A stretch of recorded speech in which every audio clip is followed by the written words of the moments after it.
Okay, so we finally got one that actually sounded maybe like a massive evil ogre or troll would. But I can't imagine that that would sound any better than I would. So at the very least, if I ever need someone to stand in for me, I think I'll maybe have it be the massive troll, so nobody likes it any better. And hopefully it would be funny for only a few minutes in one episode listening to that voice. Here it is again for anybody that uh, also finds it funny like I What's do. up, everybody? Welcome to another episode of the AI Marketing Navigator. This is your daily compass in the ever-evolving world of AI marketing. He does sound pumped about AI marketing, I will tell you that.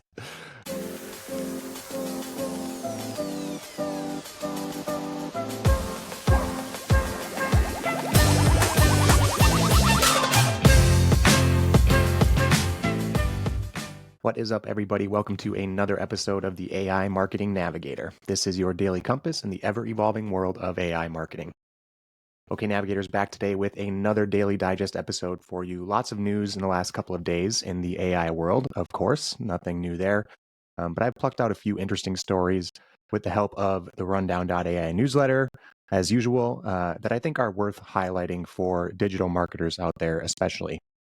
The first thing I want to talk about today is a new partnership between an AI video generation tool, a company called Klay with a K, not to be confused with my favorite outreach and sales tool, Klay.com with a C, which we have talked about. This is Klay AI, a video generation model that has recently signed a partnership or inked a partnership with UMG, Universal Music Group, to create safely legal copyrighted AI generated music in their model, in a new model, actually.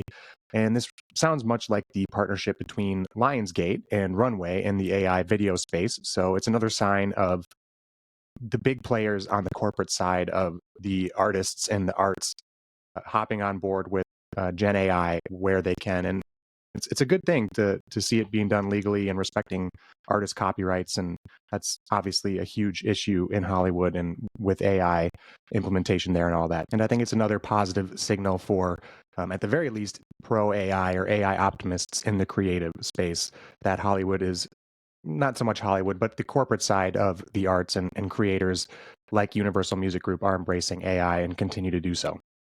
But this will be done through a new model that Klay is developing, like I mentioned, and they're calling it a large music model, an LM, and it's called Klay MM, and it is going to be launched in the coming months. The post here on universalmusic.com, linked in the show notes, also gives a little bit of background on the team at Klay. They mentioned their founder and CEO, Ari Ati. Apologies for any mispronunciation, as usual. They also are led by Chief Content Officer Thomas Hesse, who actually is at Sony Music Entertainment as well. So being at Sony Music, definitely a big player and a big stakeholder in the music world. Hesse was very involved in the iTunes Music Store as well as the Vivo music video platform. So he's been around the block in the digital music space for sure. Definitely check out the post here for more background on some more of the team at Klay. They're also picking up a recent head of research from Google DeepMind named Bjorn Winkler. So definitely taking some big steps and making some big new moves in the video and music generation space for sure. And to me, this kind of illustrates that you may not be one of the immediately recognized companies or the first tools in the space when it comes to Gen AI. For instance, there's some pretty popular and well-known Gen music tools out there right now, like Suno and Udio, that we've talked about on the show, I think, at least in passing. And those are just the two that I can name from the top of my head a little bit.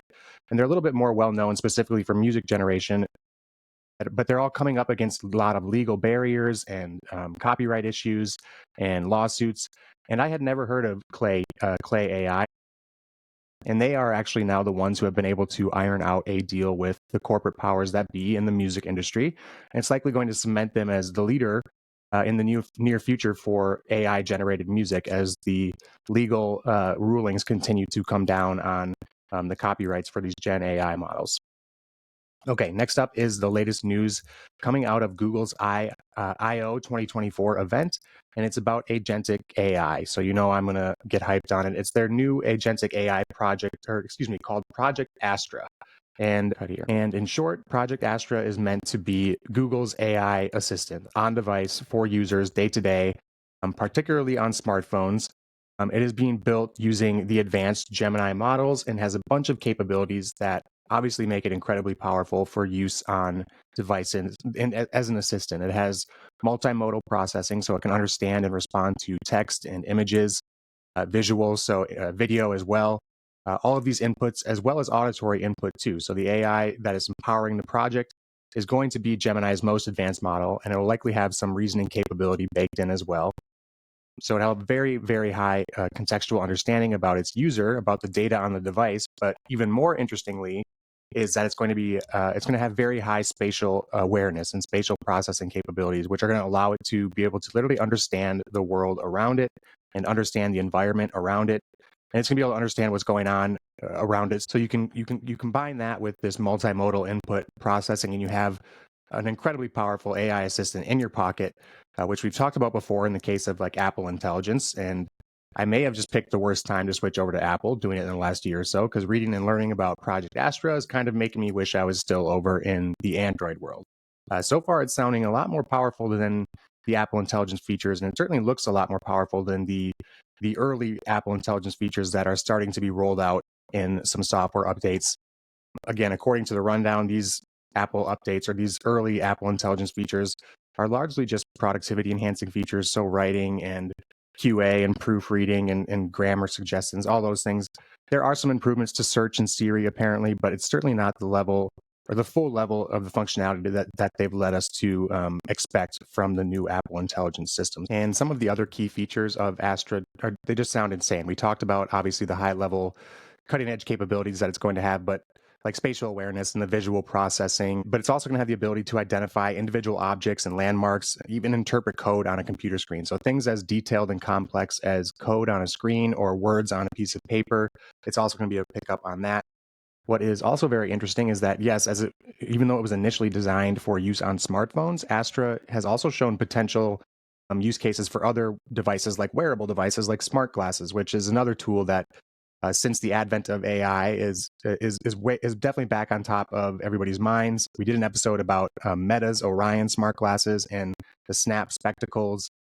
So the fact that AI assistants or AI agents like Astra can be run on those type of devices is certainly interesting, and Google will be noting that for their own future glasses. And I'm sure Google will be noting that for their future glasses as well. According to the announcements from the event, the launch for Project Astra has been a little bit delayed. The project is set to be released in 2025, so we shouldn't have to wait too long. And apparently the delay has a lot to do with the complexity and the potential impacts, societal impacts of the tool as far as safety and privacy and data and privacy goes, guardrail implementation, which we talk a lot about on this show. So it would be hypocritical of us to be too upset for having to wait longer if it meant that this incredibly advanced technology and, to be honest, privacy threatening technology is released on everybody's cell phones. Okay, the next update is a relatively small one, but I think it's an awesome feature, and I wish it was more prevalent in other AI tools like Claude, and that is the ability to now search your chat history on ChatGPT. So all the chats that you've generated, you're now going to be able to search those going back. You're going to be able to pick up on chats that you've left off with. Super handy. I will share the post to the X thread or the link to the X thread that was also highlighted in the Rundown newsletter. And I can just read it for you, for those of you who don't want to click over. It says that we are starting to roll out, we being ChatGPT, roll out the ability to search through your chat history on ChatGPT Web. So now you can quickly and easily bring up a chat to reference or pick up a chat where you left off. So I don't know about you guys, but at this point, I already have tons of chats open, particularly in Claude, that are somewhat hard to navigate. I definitely end up just opening new chats often out of frustration, not being able to find where I left a particular chat that I like to use. And there is some categorization and organization you can do with projects, and it would probably help if I rename them or classify the names in some way. So there's things you can do. But I just saw a comment in the X thread that also confirms or echoes my thoughts that something like folders would be really nice in these chat interfaces, both ChatGPT and Claude. And I can't think that would be super hard to implement, right? Maybe everybody over there is too busy thinking about super intelligence to think about things like folders in the chat interface, but I would certainly be a fan. Okay, and lastly, we're going to close up the Daily Digest today with a fun little demo. This is a new feature from 11 Labs IO, which we have, the tool itself we've featured a few times on the show before. It's all about creating AI generated voices for use in your projects, whether you're doing voiceover or dubbing or lip syncing, they have a new feature for creating voices called voice design. And it allows you to create an AI generated voice simply using text prompts. And I think that 11 Labs in general is super impressive. I think it's probably one of the top useful tools out there as far as AI tools go. And now that I think about it, I don't believe they were included in our useful tool episode, but I probably should have. So anyway, I think what we'll do is we'll create a voice live, demo the tool. They have a few randomized demo prompts that you can give the tool, and we'll see how the results are. And maybe we'll get one to act as a podcast host someday in my stead if I ever have some extra episodes or transcripts and I don't have time, or I'm not feeling up to sitting down to record an episode. Although now that I think about it, it sounds a little too tempting and a little too dangerous. Might not want to give myself an excuse not to record in case, maybe it ends up sounding much better than I do or something like that. Anyway, we'll see. Okay, so I'm going to go ahead and share my screen now for anybody watching along on video. And this should look familiar if you've watched any of the other 11 Labs episodes or listened to them as far as the interface goes here. But on the left side, you can just select voices. You can add a new voice. And right at the top here is this new voice design feature. And again, it says design an entirely new voice from a text prompt. And they give you a few example ones. The first one is, for instance, an old British male with a raspy, deep voice, professional, relaxed, assertive. And you can randomize them here.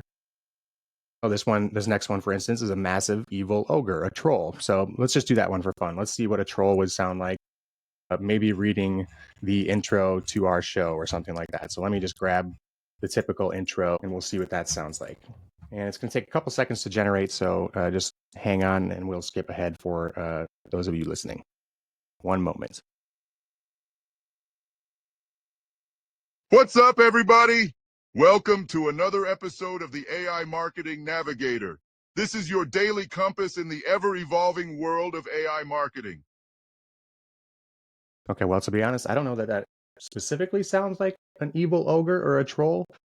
Maybe someone with just a deep voice. I don't know if that, no offense to anybody out there. If you have a deep voice, I guess 11 Labs might think you're trollish, but I don't think so. But they do give you 3 different types of voices. So let's listen to these other 2 options for the evil ogre troll version of the AI Marketing Navigator. What's up, everybody? Welcome to another episode of the AI Marketing Navigator. This is your daily compass in the ever-evolving world of AI marketing.